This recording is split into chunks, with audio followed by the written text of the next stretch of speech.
much for being here with us. Yes, thank you for having me. It's such a pleasure. It's such a pleasure. I really love this film.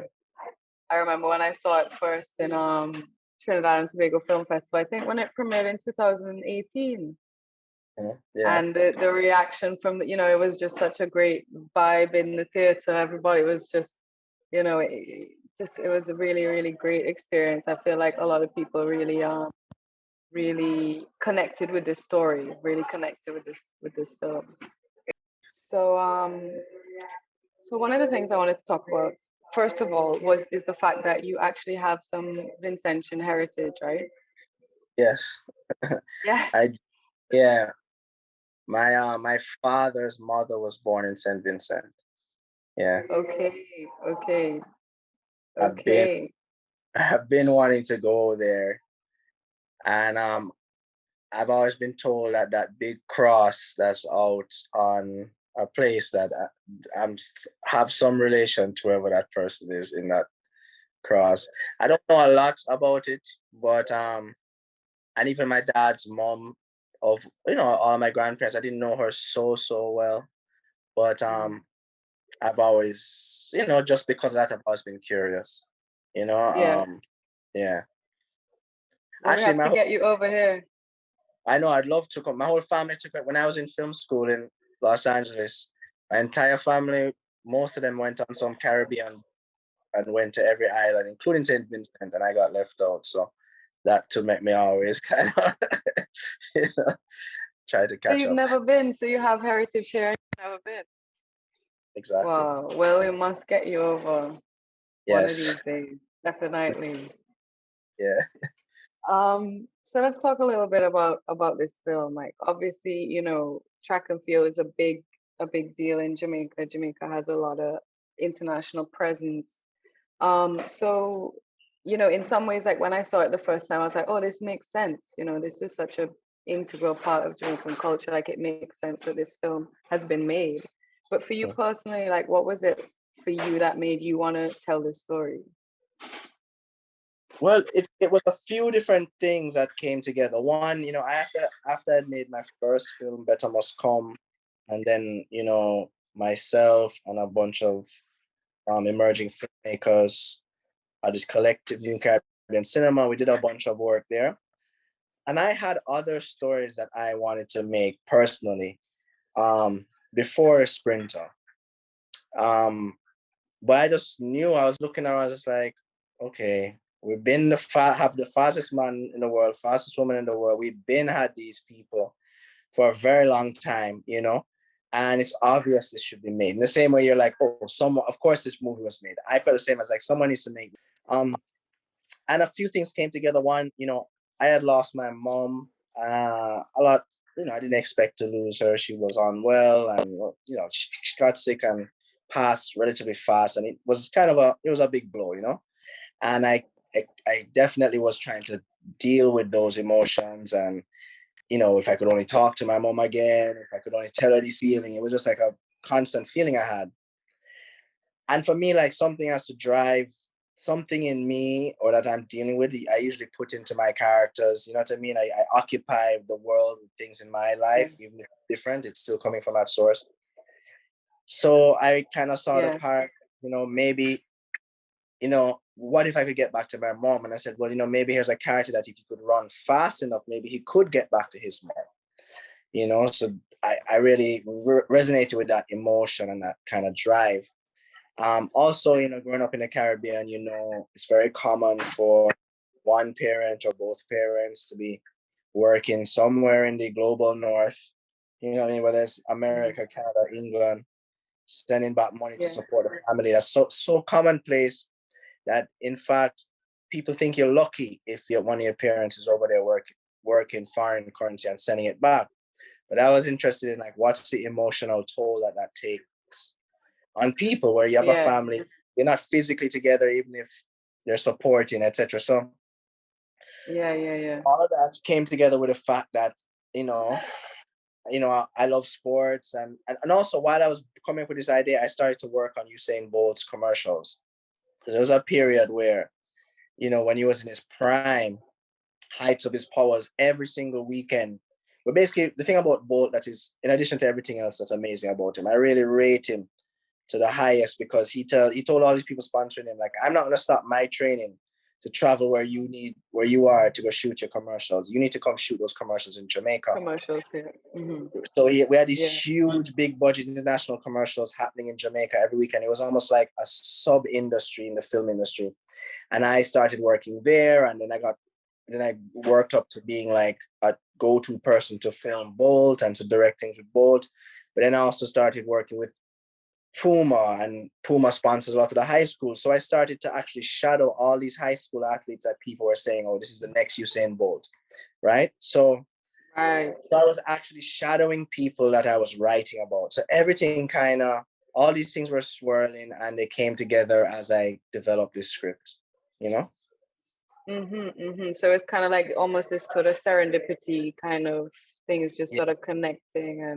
And I mean, a lot of this film, in a lot of ways, it really is about family, right? It's about like this family unit. And in a lot of senses, this main character, like he's carrying this wound, like you were saying, of this sort of absent mother. So talk a little bit about the significance of how of this family structure, and like why, you know, in terms of what you were trying to do, like breaking away from sort of stereotyping and stuff like that that we see in Caribbean. Well, you know, the thing is, and then it comes to stereotyping, Jamaica, I know for sure, because Jamaica has, you know, kind of has had a bit of an outsized impact culturally. It's put in people's minds these very set ideas of who Jamaicans are and what they do. You know what I mean? And sometimes even the music will reinforce that to a degree. You know, so I'm very aware of the stereotypes, and my thought is I kind of want to run towards the stereotype and then flip it. You know, and I felt, for example, you know, people will always say, oh, you know, enough youth in Jamaica don't have no father, no present fathers. And, you know, that's a stereotype that gets pushed out generally, but not only in Jamaica. But I just thought that's not necessarily true. And here's this actually really strong, loving father who is actually probably a victim of his, not a victim of his commitment, but we come into the story at a point where Akeem, the son, has been expected his mom to come back in a couple of years. It's 10 years later. But also his father and her husband expected her to come back in a couple of years. She says it in one of the opening scenes. It'll only be 2 years. And here we are 10 years later. And he's reacting a certain way. And, you know, Akeem is reacting a certain way. And then the father is reacting a certain way. And you see he's drinking, and you see he's trying to deal with his own situation. So everyone is kind of coming apart a bit because of the mom's absence and because they thought it wasn't going to take so long. And this is a committed dad, right? But then, so I wanted to show that. I think the scenes, as simple as it might seem, just the scenes with the brothers and the grandkid and the dad sitting around that table, and even though there's a little tension between some of them, you're seeing them there sitting, vibing, trying to show love. Like, it's simple, but in a way, it's like, those are potent, those are things that aren't shown regularly, and we should see Jamaican families, and we should see men of different generations, you know, trying to support each other, trying to show each other love. And even when it falls apart and they fight and this and that, you show them pulling back together. You show the brother who kind of is on his own thing, in his own world, saying, no, I need to help my younger brother to like not make my mistakes. You see the father clean up his act, you know. So you have to show positive works because there's so much negative messaging out there. So that was one of the larger things I was trying to like deal with by showing that family. I think that's so important, you know. I feel like creating characters that have nuance, that are complicated, because that's more closer to like what it really, like this experience of being human, right? It's like, is anybody really good? Is anybody really bad? Or is it really like a process? And is everybody just kind of trying to make their way in this sort of crazy existence, you know? And that kind of thing, I think is people can relate to that. Yeah, you know, in it's hard to jump, but even in family dynamics, family rivalry, trying to live up to your older brother's expectations, trying, like, you know, a lot of times when you have characters, you know, especially non-white characters, I find a lot of the movies, there's like, if the stakes aren't life and death, they aren't high enough. And I've witnessed that. I've seen certain films get put in certain positions over other films because it's, yeah, but dead if this don't happen, and it's gunshot and life and death and stuff. And it's like, why do films with, you know, Black characters have to have these extreme life and death stakes in order for it to be worth it? You know, whereas you can have films with white characters that are just trying to make the team, and that's enough drama to drive the story. You know what I'm saying? So, you know, I wanted to show realistic people dealing with realistic issues. Yeah. So, you know, that was a part of it as well.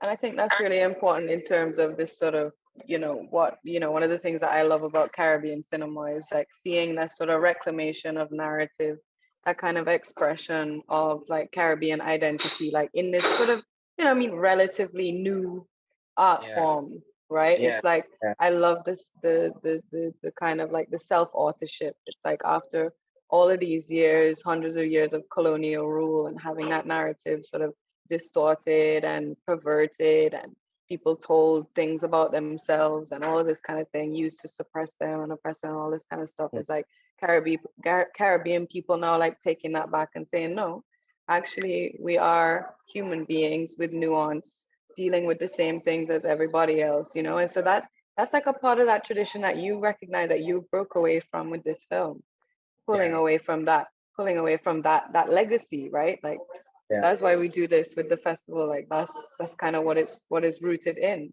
And I know also like that the lead character in your film, he actually had there was a sort of strange like parallel, Dale Elliot's actual life with the character himself, with Akeem Sharp.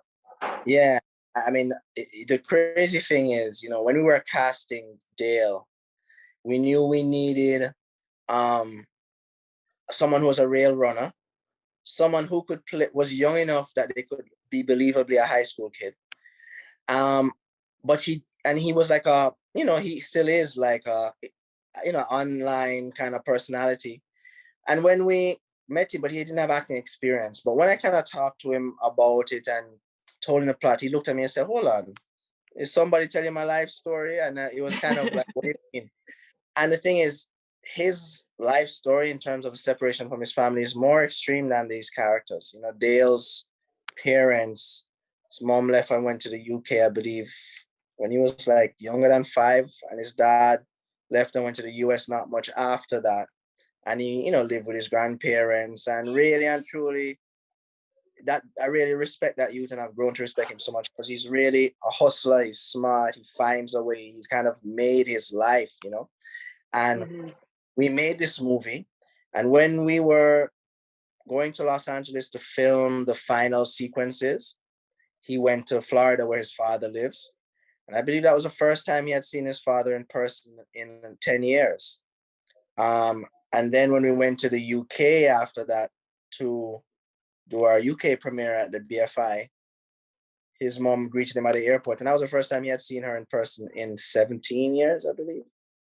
So it's pretty wild. And like, it's like, I don't know, the art imitating life, imitating art. And the beauty about the film was that like he reconnected and strengthened his bonds with his family through the journey of this film, you know, which I thought was just really powerful. And, you know, he lives out here in Los Angeles. This is where I am right now. And he's doing his thing, and he's pursuing his acting, and he's making it happen, you know? So, yeah. Yeah, cool. Man, I follow him on Instagram, and I'm always seeing his little skits. He's doing his little comedy skits. They're always having me laughing. Yeah, that's amazing. It sounds like there was so much. There was kind of like just serendipitous, like all of these kind of connections with the making of this film. And I think like as creative people, it's really incredible to experience that, because you get this sense of like, there's something happening here that beyond what I'm doing that I can't even really I couldn't even plan for this, you know. Yeah. There's this like extra layer, this extra element Yeah. that it's, and that's what make, you know, when people say, oh, it's about the process, you know, about the process, like that's what it is. It's like the journey of just making something Yeah. can be so profound.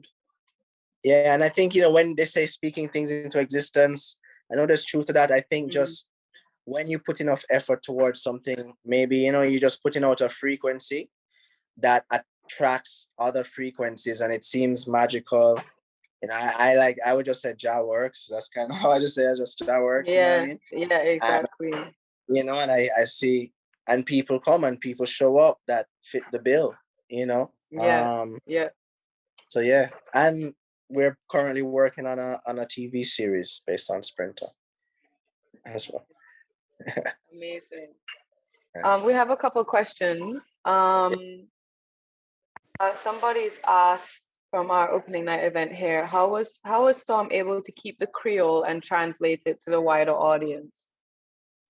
You know, that's the thing with language, you know, I would love to like never dilute the patois. And the thing is, you know, in Jamaica, you know, English is our national language, but you don't know we chat patois, and that's how it is. And in different circumstances, different people, different settings, you might, you know, tailor or tune that, you know, and I would like it to be realistically represented. There is a concern of having that, you know, like using too much subtitles being a deterrent. So I was walking a really fine line. It's funny because when I was shooting, you know, the US producers, every once in a while they're like, okay, can we get a take that's a little bit more, you know, a little bit less intense? So I started calling it the Yankee take. So I would get what I wanted and I'd be like, okay, Yankee take, right? And they would, you know, try to tone down the language. But, you know, and also, you know, there's instances where I had to work with certain actors, international actors that are amazing actors that I love, but then but then them trying to get the accent right. And, you know, most people in the world would have no idea, but if you're Jamaican, you might sense something's a little off. And, you know, those are kind of like compromises you sometimes have to navigate. I would love to not have to navigate them, but those are sometimes the steps it takes to get something made. But yeah, as you can see in it, I'm interested in like being realistic to language. I think capturing language in its pure form is actually extremely valuable. It's like you know, it's gonna exist longer than we are. You know what I mean? Someone's gonna be watching this film in 100 years probably. You know what I mean? If we're still around, the earth is still spinning. You know what I mean? And so the truth in it is going to become more valuable, I think, as time goes. Yeah. As time goes on. Yeah, I remember I went to some screenings when I was studying in New York, Caribbean films here and there. And I remember this conversation coming up about using, you know, Caribbean dialect, and people were saying, oh no, we can't use it because we're not going to be able to appeal to an international market, and people aren't going to watch films, and they're not going to, you know, and it seemed it was just a little bit like, but we need to honor and value what we have here. We cannot, it just seems like if we keep pandering, I guess, you know, it's a balance, right? Because there are opportunities, there are things that need to happen, there's financing that needs to be gotten, you know, so it's a balance. But at the same time, you go too far down that road, then you're just going to lose the soul of what you're doing. And then what kind of experience is that, even just for actors and stuff, for the people to have to make themselves more palatable and all of that, you know, it just doesn't sit right at all. So I really appreciated that. Yeah, I agree. I mean, honestly, I think we're kind of past that. I think we're like, look at Narcos now, as a TV show now. Okay, excitement, drug dealing, Pablo Escobar, there's a lot of things to attract it to you, but it's mostly just in Spanish, you know what I mean, for the most part, and it's a global hit. And also every international foreign film in every other language that's been like City of God, for example. It's one of the greatest ever made and impacted me. Majorly all the films coming out of the Mexican kind of new wave, Y Tu Mama Tambien, like these are not English. and they're gonna last forever and they're amazing. So but yeah, I just don't, I agree. I want to just make it as genuine. But I will say this, especially when you're trying to make work that you want to have a big audience, you know, Hollywood is very risk averse. Like you'd think that Hollywood being where like the creativity that drives the world is being made, that you'd have risk takers. No, it's all risk averse. It's like reverse engineering. It's like a strange thing. It's almost like you have to, or you tone it down to sell the idea and then you turn it back up when you're making the idea. But yeah, that's something I'm learning more and more and more. Yeah. Because I mean, Hollywood creates a product, right? That people have invested a lot, and it seems like they don't want to take any risks with that money. That seems to be kind of like the driving factor of what can get greenlit and stuff. And I feel like small innovations are happening here and there, but it's I find like in the independent cinema world, that's where you really get to see, in a lot of senses, like people really breaking the genres and watching things where you're and I mean, I like Hollywood makes some great things, at times, but if that's the only diet and the only experience people are having with cinema, then I feel like it's very limited. There's so much that people in the independent sector are developing, which is why, again, we wanted to do this film festival to create the opportunities for people here to see what Caribbean people are making, what's happening in the independent sector and stuff. We have another question from a member of our HFF team, actually. What was the process like working with Netflix? Honestly, Netflix came about really after the film was done. It was really a deal. I mean, but I'll tell you this though. So, okay, so we made a movie, we did festivals, the movie won a bunch of awards, which was great. So we were, building a following and so on. And we ultimately did get when we got our Netflix deal, it was North America and Canada, right? So you don't know, the Jamaicans were like ready to burn down the place because they're like, yo, oh, we can't get this. And historically, in distribution, international distributors, they look at like Latin America, Central and South America, and whatever, hundreds of millions of people that are there. And they look at the amount of people in the Caribbean and they just think, okay, there's not enough people for it to be its own distribution sector. So they just lump us in with Latin America. And then films that are, like my film, they're like, well, this is not, nobody is this, this is not, ringing bells in Colombia or wherever. So like, so it's almost like you couldn't. And we actually push Netflix from every angle, contacts, distributor, and we push them to give us the Caribbean, to carve out the Caribbean in a section. I actually don't think they'd ever done that before. Before Sprinter was South America and the Caribbean in one. Sprinter was when they said, okay, you get the Caribbean separate from South America, right? So that was actually a pretty groundbreaking move, I believe. And, we got people to write letters. We got people to like message Netflix. Like we just got a lot of, we'll make them noise, And 2 weeks after, like literally we had our premiere, we did not know if it was going to open. And 2 weeks after America and Canada, we got our Caribbean distribution on Netflix as well. So that was like the one kind of special thing, was pushing to create that. But, beyond that, it was really just a distribution, they liked the film was good enough. And, and the film played well, it was popular on Netflix, so.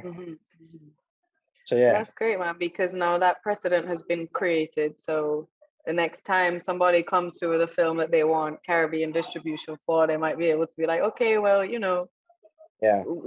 we've done it before, so yeah. Also, just another question, but just to add, Netflix like is big in Africa, especially like it's all over Africa, but South Africa, you see all these amazing Netflix shows, films from across the continent.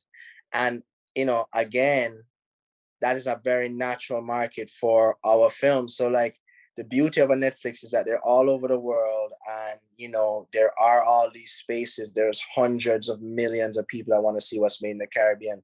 So, you know, we always think, oh, we have to make a hit in America. So America sometimes a hard nut to crack. You know, America kind of work off a hype. You know, England, on the other hand, no, they're so connected to the culture. They just want it. You know, but America is like, who's in it? Blah, blah, blah. Yeah. You know, but there's so many other places in the world that don't think like that and just want it. So, yeah. I think it's important for us to think like that, you know, not to think that because, okay, Hollywood creates such a dominant cultural product, right? They're so good at their market, they're so good at exporting that. It's this, you know, this really compelling product that they're constantly making. So, you know, for us, it's important for us to keep looking at international sectors, what's happening in Nollywood, in Nigeria, in India, in Korea, in China, you know, all these places are full of opportunities, especially for us in the Caribbean, you know, as we're kind of building something here to kind of think creatively about what bridges and what connections we can build with other movements that are happening around the world. There's quite a few questions coming in now. Okay, so this is a question actually from my mom. Was the part with Usain Bolt, was it scripted or was it freestyle? And then a follow-up question to that was, who wrote the brilliant script and what was the process like for that? All right, I wrote a script. I'd worked on it for a few years. Actually in festivals, you know, I used to do the Trinidad and Tobago Film Festival. I developed it in the lab there a bit. And my lead producer, Rob Maylor, came on a few years into the process of development, and he helped me to kind of pattern the story in a way that it would resonate with the Will and Jadas of the world and these folks who got involved with it. So yeah, but in terms of Bolt now, so this is what happened with Bolt, right? So I'd been working with Bolt for a few years. I'd seen him do his commercials. I'd filmed him. I'd had him read dialogue before, so I kind of knew he's in his. If he knows the dialogue, great. But he's in his best when he can kind of take the words and make them his own. Like just reading from a script or word for word, it starts to, you know, you can see him remembering. So I had to write something that I knew he could say. You know what I mean? I kind of studied things he had already said about the 200 meter. And I kind of almost replanted words and things I knew were natural to him. Right. Because I gave him the script and he still didn't. Right? So, but a big another part of that is Bolt. Basically, I had a half an hour to shoot with Bolt, 30 minutes. That's for film, that's like nothing. I could have spent half the day shooting that scene, right? I had 30 minutes. Not only that, we were at the National Stadium and he had 2 other commercials being shot. So he was being shuttled between 3 different productions. So, and I access because of Puma, Bolt agreed to be a part of it. So Bolt's time is so valuable that Puma helped to sponsor the film, and a part of their sponsorship was, okay, we'll give you half an hour of our booked time with Bolt, right? So we really had 30 minutes. So and also it was the first day of shooting because Bolt was going to shut off from production. So imagine, first day of production, our lead actor is a first-time actor. It's his first day on screen, and he had to talk to Bolt like in 30 minutes. So we had everything set up. We had it lit. We had it so that Bolt could just sit in there. And he did sit in there. And I just kind of ran the lines over and over as many times as I could. I adjusted. I did pickups. And I knew I would fix it in the edit. But this was a situation where I sometimes going to scenes like, okay, let's see what the actors do and let's play. No, this was like, I need to set up a fail-safe situation that when that man gets up 30 minutes later, I can go make a scene out of it. And it worked. You know? Yes. Yeah, it worked. Was he originally when you wrote the script, he was originally sort of in it, you were thinking he would be a part of, like, his character was written into it, or is that something that kind of came in? I manifested that through sheer willpower. Willpower. I mean, I just figured he has to be in there somehow. And to be honest with you, I actually approached his team about being in there, and they said no at first. But I was just like, me not take no for an answer. So I went to the team directly. I said, all right. And then I came back out, and then I've been doing a lot of work with Puma, because as I said, it sponsors a lot of the athletes in Jamaica. They sponsor the athletes in Cuba. I'd spent a lot of time traveling to Cuba, filming the boxers and the national track team. So I had a really good relationship with Puma people.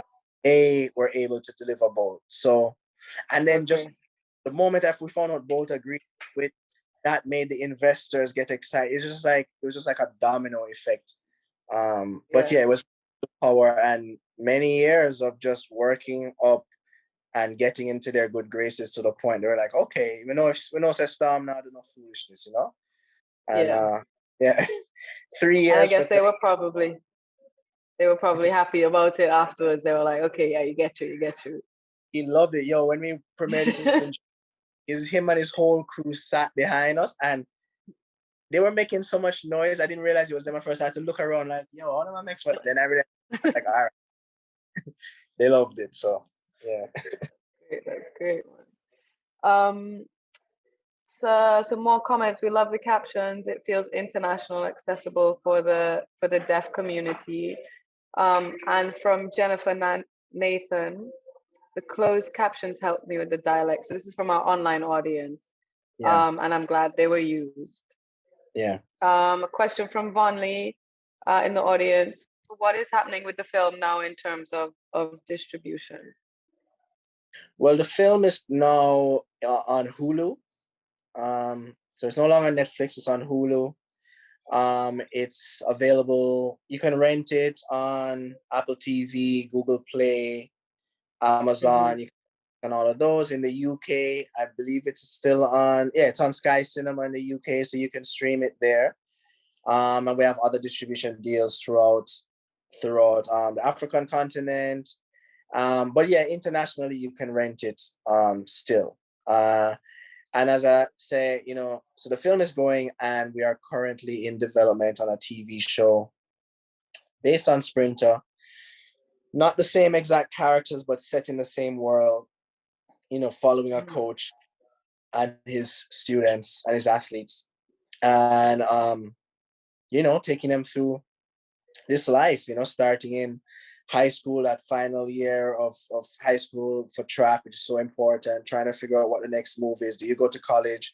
Do you go pro? Do you, and and then, there's so much in that space. One thing about a feature is like, it's an hour and a half, 2-hour ride, you know what I mean?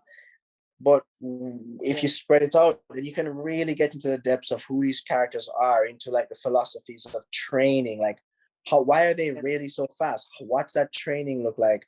And you can kind of get into people's lives and spread it out. So I'm really interested in that form, and excited to get that moving, because there's so much more, and then there's high school track, there's college track, there's world championships, there's diamond league, there's Olympics, like there's natural progressions that athletes go through. So we intend to follow our athletes that way. And for those of you who have watched a TV show called Friday Night Lights, which is about a American football team in a high school, very successful show, this is kind of perhaps a bit of a parallel, but obviously different. It's really exciting to think about the the what is really capable, what you can really do, what you can really explore in a series as opposed to a feature film. It sounds like one of those things where you just kind of crack open the lid and you're like, whoa, this whole world that just keeps evolving and emerging, and we could dive into this, you could dive into that. I could imagine, like, in some senses the process could also maybe get a little overwhelming. So like when you're writing, for example, how do you choose what to drop and what to keep? Yeah, well, I think especially with TV, as I'm learning, you start with kind of core ideas and core philosophies, and really make sure you have characters with well-established stakes that you can live with for a long time. And then as you progress and build out and bring your audience into this world that they care about, then you can kind of divert, and you can go into backstories, and you can go on little tangents. And I think once you establish a very strong core of who we're following, then you have the freedom to get way more detail about individual character lives, etc. But in this stage, you know, I'm collaborating with the production companies or the studios or the streamers that I'll be working with. So it's always like, for example, you know, I'm developing Sprinter. Eventually we're going to be pitching that to a Netflix, to a Apple TV, to a Disney or whoever. And it's interesting because I just had a meeting about this yesterday about a different project. It's like you almost have to dilute or like refine everything into like this core drive. And it's so hard to do. It's almost impossible. It's like we're talking about like seasons of TV. However, you have to find a way to really make it like 2 minutes, you're sold. Which is tricky. And then you have to kind of blossom out. And there's all these key words that people want to hear. And Hollywood always has their obsession. So they're like, oh, if you say, and I've seen it, I can say certain words and I see people in the background on the Zoom getting excited because that's the new exciting word. And it's a bit of a game you have to play. And sometimes it's like, just tell them what they care to get into production and then they'll see the magic, you know? So sometimes those are the games that I'm playing, you know, to kind of get it there. And that's just how the thing is, you know? So who tells you what the words are? I pick it up. You pick it up, yeah. I hear it. I see it. You know, sometimes you might discuss it with people. Sometimes folks might be like, hey, this is what they want to hear. You know what I mean? But you know, you have to use your senses about it, you know what I mean? And also people want to hear you in your story. So when I'm telling a story that they want to know, I personally relate to it, yeah. Another question here is, what was the most difficult part of making this film? Well, you know, making film just hurdle after hurdle. I feel like there's never one part that's particularly rough. Everything is hard. Everything is a challenge. Everything is unexpected. And it's really how you react to these moments. It took years to get the script right, you know, but once we got the script right, we were shooting within 6 months. So I think the hardest part was figuring out that story, having the confidence to think your story is good. Because sometimes when you're in the middle of it, you don't even know if it's good. Like I must have rewrote, I think the first time I wrote the script, I wrote 70 pages. I was like, this is terrible. Then I rewrote, not terrible. I knew there was something, but you know, it wasn't good enough. Yeah. Then I started rewriting the first act. I must have rewrote it a bunch of times. And then I wrote a 120 page one. And I just kept kind of bouncing around. And, you know, the characters have to have real motivation. Like you can't, you know, like someone can't just be doing the right thing because they're forced to. They have to do the right thing because it's their choice, and finding ways to give characters real drive, and not doing it easy, not finding the easy route, you know? So I think just working my way around that took a while. Collaborating with, honestly, so there was many cooks in the kitchen when the film was done, and it took us a while to get to an edit that I was happy with. In fact, to be honest, there was an edit that I wasn't happy with that some of the other team wanted to go out with and did go out with, and we didn't get the response we wanted. And there were certain festivals and certain things we did not get into because, and that we not say should have, but we kind of had a shoe in, but we didn't, because the film felt too commercial. And this is exactly what I had told the people I was collaborating with. And of course, someone else had to tell them that's the case. And then they're like, okay, do what you want to do now. So I did what I wanted to do, and then we started winning awards. So, you know. All right. Too many Yankee takes in that previous one. Too many Yankee takes. Yeah, exactly. And that's a big thing. And as you become more experienced, you know how to make decisions. You know when to take charge. You know when someone else in the room has a better idea. But then you also learn how to tell people to shut up and that their idea is bad. But, you know, like as a Caribbean filmmaker who has been doing, like, you know, it's not like I've been in a country, in a space where I'm given as much opportunity. I've really been trying to make international film in and from a space that it's not really happening. So when you get an opportunity to be in Hollywood and I'm going to the friggin' Sony backlot, like I'm like in a place that I only dreamt about, and I'm editing my movie. I'm like, shit, I'm here. Like I kind of want to listen to what everyone's saying, and you can realize that can become a detriment.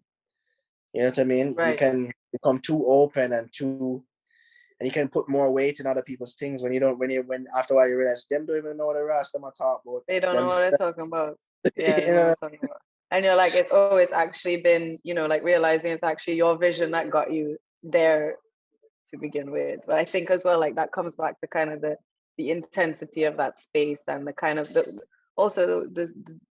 what that's the sort of magnitude that space at Hollywood, that those kind of high standard industry spaces, like the way that the space that those spaces occupy in our minds, the importance that we kind of give them, and then you get in there, it can feel like intimidating or whatever until whatever the curtain drops, and then you realize, they don't know what they're talking about. So that they're figuring it out as well, kind of as they go along also. Exactly. Yeah, I went through that for sure, and but I got over it. I got through it. Yeah. A real thing. Yeah. We have another question from Marva Oliver, who's here all the way from Toronto. She's actually doing a workshop here for Vincentian filmmakers tomorrow, so we're really happy to have her here. She's a big supporter of the festival. And she wanted to ask, how difficult was it to meet the Netflix delivery requirements? I think the delivery requirements for Netflix were mostly technical. And I think the film already met those standards. I don't remember getting like a list that was like, oh, we need to check these things off. The film was shot really well, really, world-class team, photographer, sound people, mix, everything. So no, technically we had something that was really solid. So I don't think that was an issue. I know sometimes it's a technical that messes, can be an issue. Like with my first movie, Better Must Come, I remember when it was going to go on the BBC, and that was a much earlier digital filmmaking, so that there were like certain scenes where there was stutters and there was little things. But for Sprinter, whenever that, it was really a matter of the distributor being like, okay, you put us out in Canada and America, but like this is a Caribbean film, like these are the people that are at the end of the day gonna be so attached to it and drive the energy. The release there as well. So yeah, I didn't really have any issue with the technical standards. And honestly, I'll be real with you, I've been seeing some things that Netflix putting out where I've been wondering how them beat the standards to us.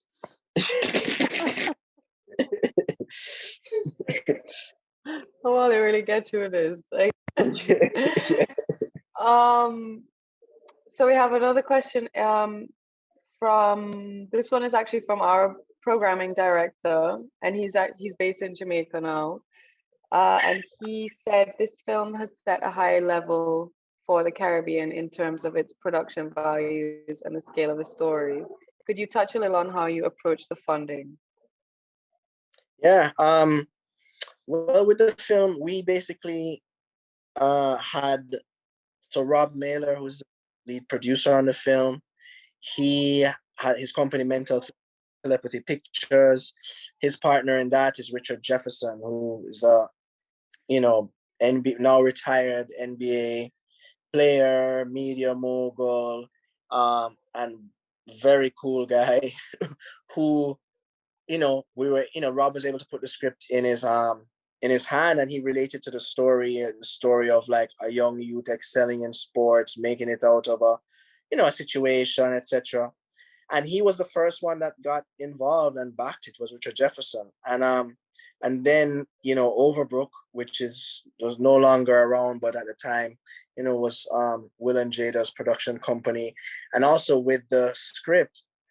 So in the movie, when they go to the final competition, it's in Los Angeles. Originally, that was the Penn Relays in Philadelphia, which happens at University of Pennsylvania.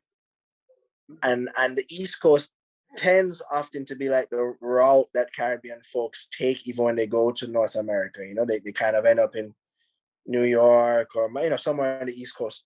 And also the Penn Relays is enough Jamaicans there. I'd say about half of the crowd in that stadium is Jamaicans. And so I had written it for the Penn Relays.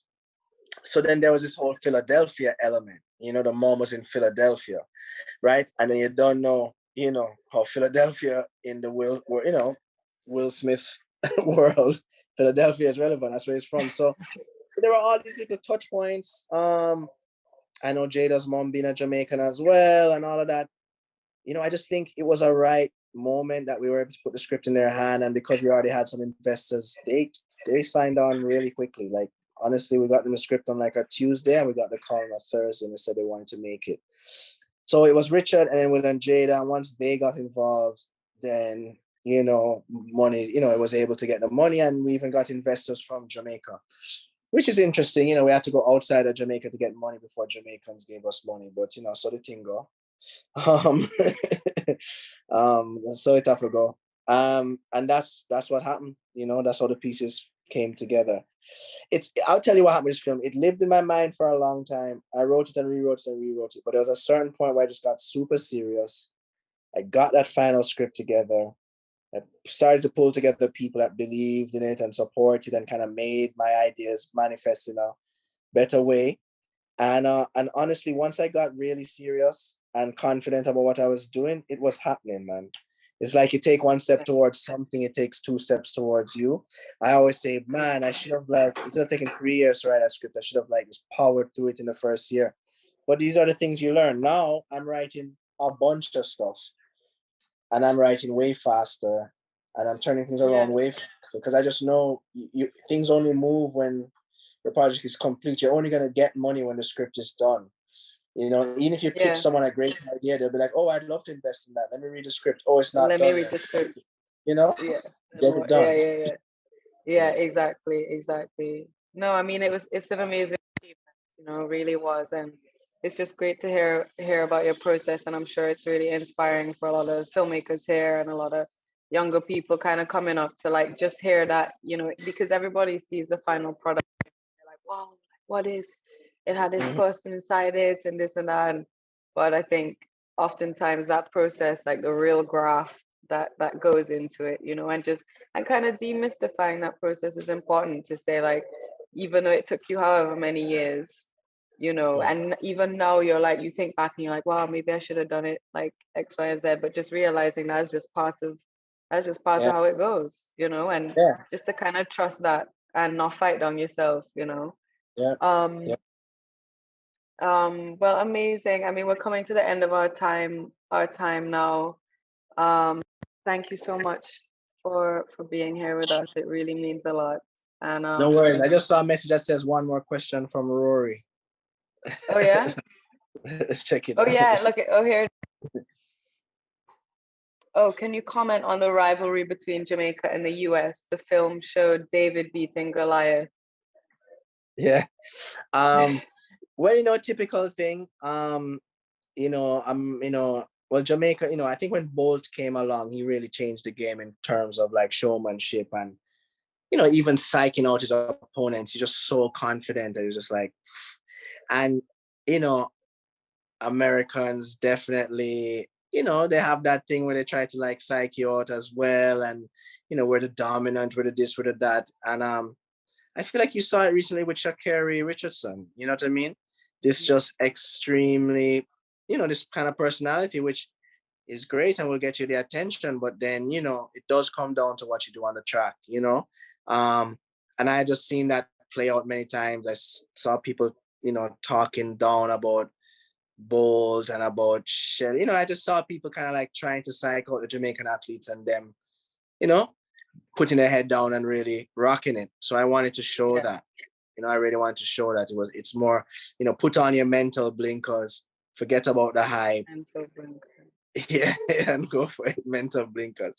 It's funny that line, mental blinkers, I got from an athlete and his coach when I was interviewing them, as I say, working with athletes before the film. That was a direct thing that a coach and the athlete, his name, who said that to me, who said his coach tells him, his name is Hansel Parchment, and he at the last Olympics won gold in the 110 meter hurdles. So You know, it's amazing to even see athletes that I've worked with, like manifesting things they spoke about, you know? That kind of thing. Yeah, Wow, man. it's amazing. What a journey for that film, boy. What a Yeah, journey. yeah, man. Well, thank you so much, Storm. And, I wish you all the best, and I, can't wait to see the series Yep, and to me see too. what. Yeah. Yeah. And thanks. And Amazing, I amazing. can't wait to actually be there in person, you know. So Yes, next year, we I have hope. to get you. We have to get you over here. Definitely, definitely. Yes. Next time for Blessings. sure. All right, so thank you so much again. Yes, thank you. Peace to everybody in the audience. Enough love. Have a great festival. Thank you so much. All right, take care. Yep, you too. Bye. All right.